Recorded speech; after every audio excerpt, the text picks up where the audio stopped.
Penistone and Stocksbridge, Miriam Cates. Good morning, Miriam.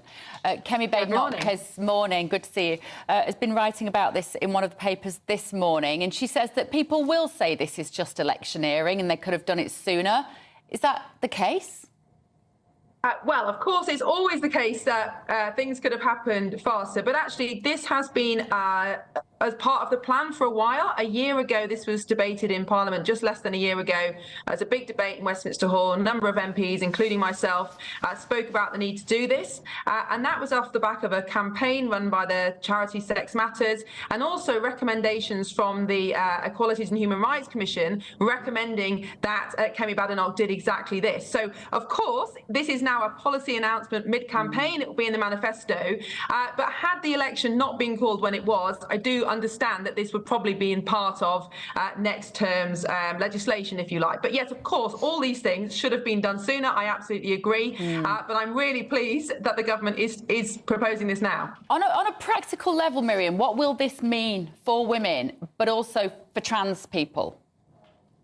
Yes, if you allow me just to go back in time a little bit, the problem has arisen because in 2004, the Labour government passed something called the Gender Recognition Act, which enabled people to change their birth certificates. So somebody who, as an adult, had or wanted to go through transition could actually apply to have their birth certificate changed. So let's say they were born male, they could have it amended to say female. Now, I personally don't agree with that act. I don't think you should be able to change a historical document. But there we have it. That is in our law.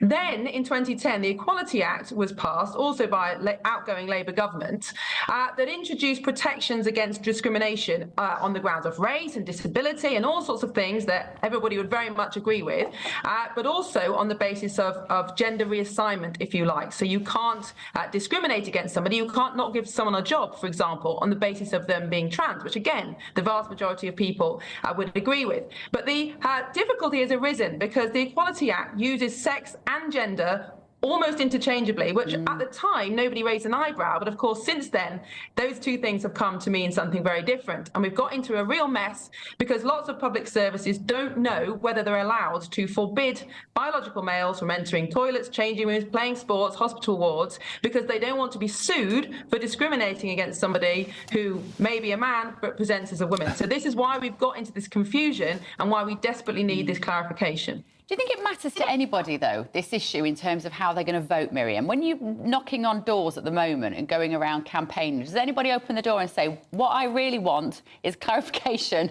on what a woman is?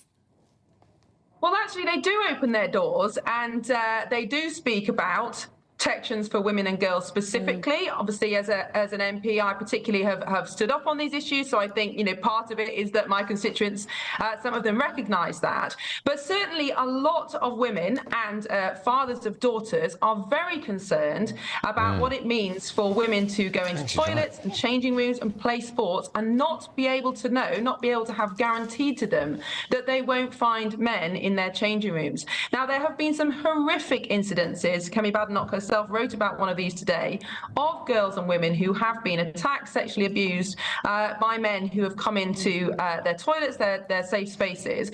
So these incidences certainly happen, but it isn't just the incidences themselves, it is the fear of them. And the point of having single-sex spaces is to protect women and girls. And nobody is saying that all men or all trans people are a risk. Of course not. But the point about safeguards is that unless they apply to everyone, you can't keep people safe. If you want to work in a school, you have to have a DBS check. That doesn't mean people think that you're suspicious. It's just we apply it to everyone. No men should be able to go into women's changing rooms. That's how we keep people safe. It has to apply to everyone. And that's the purpose of this announcement today.